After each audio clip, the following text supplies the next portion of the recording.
생적사, 사적성 정신으로 국민의 생명과 안전을 먼저 지키십시오. 국가 재난 상황에 보이지 않던 윤석열 대통령이 우크라이나에 갑자기 나타난 것은 대한민국의 안보를 위협에 빠뜨릴 수 있는 행보였습니다. 전국 곳곳에서 폭우와 산사태 등으로 사망, 실종자가 속출하고 있는 가운데 윤석열 대통령이 해외 순방 기간을 연장해 우크라이나를 방문했습니다.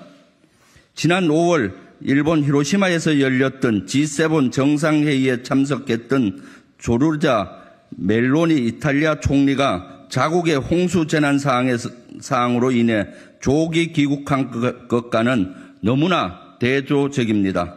폭우 피해로 전쟁터 같이 변한 곳에 특별 재난지역 선포가 필요함에도 보이지 않던 윤석열 대통령은 돌연 우크라이나 대통령을 만나 생적사, 사적성의 정신으로 강력히 연대해 함께 싸워나가겠다고 선포하였습니다.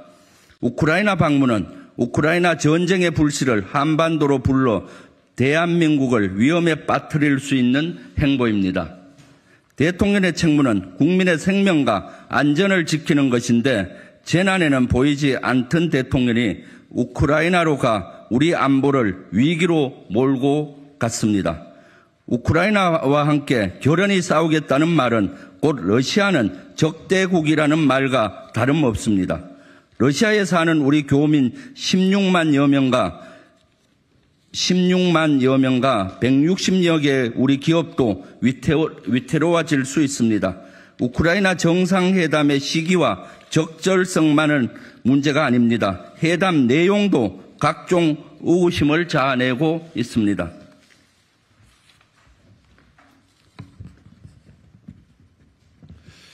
윤 대통령은 우크라이나의 안보 지원, 인도 지원, 재건 지원을 언급했습니다. 인도적 지원은 지난해 1억 불에 이어 올해는 1억 5천만 불이라 밝혔지만 안보 지원, 즉 군사 지원은 이번에도 밀실의 영역으로 남겨두었습니다. 윤 대통령은 우크라이나에 살상 무기를 지원할 것인지 이번 어떤 품목을 얼마나 지원할 것인지 명명백백히 밝혀야 합니다. 이는 대한민국 안보와 직결되는 문제이기 때문입니다.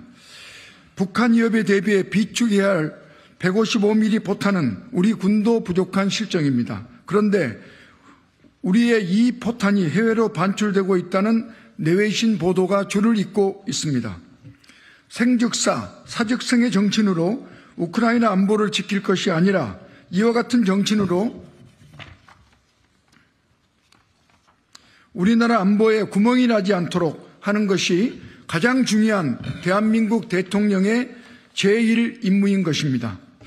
북한에 계속되는 도발로 국민들의 불안은 높아만 가고 있는데 대통령은 이 일을 해소할 노력은 하지 않고 위기감만 고조시키고 있습니다. 더욱이 러시아는 한국 방공식별구역 카디지를 진입하는 등 최근 동해상에서 직접적인 압박 수위를 높이고 있습니다. 북한의 핵미사일 해결에도 많은 어려움이 있는데 러시아까지 적대국으로 만드는 것은 한반도 평화를 위해 결코 바람직하지 않습니다. 게다가 러시아가 북한의 고도화된 무기 기술을 전수하고 첨단 무기를 제공할 염려도 있습니다. 실제로 지난 4월 윤 대통령이 우크라이나의 무기 지원 가능성을 언급하자 드미트리 메드베데프 러시아 연방안전보장회의 부의장은 우리의 적을 도우려고 열광하는 이가 새로 나타났다고 우리가 그들의 가장 가까운 이웃인 북한의 최신 무기를 제공한다면 한국 국민이 뭐라고 말할지 궁금하다고 경고장을 날린 바 있습니다. 북한을 강력히 무장시키는 것은 우리에게 큰 위협이 됩니다. 이번 대통령의 발언을 보면 과연 윤 대통령이 올바른 역사의식이 있는지도 의문이 듭니다. 윤 대통령은 과거 6.25 전쟁의 상흔을 극복하고 부강한 나라로 발전한 우리의 역사를 거론하며 지금 우크라이나의 상황은 70여 년 전에 대한민국을 떠올리게 한다고 말했습니다. 70여 년 전에 대한민국 상황을 그토록 고통스럽게 만든 나라는 북한과 북한의 전쟁을 사주한 옛 소련입니다. 당시 우크라이나는 소련의 일부였습니다. 외교무대에서 역사적 성찰 없는 발언은 우리는 물론 상대국에게도 결례가 된다는 점을 윤 정부는 명심하시기 바랍니다.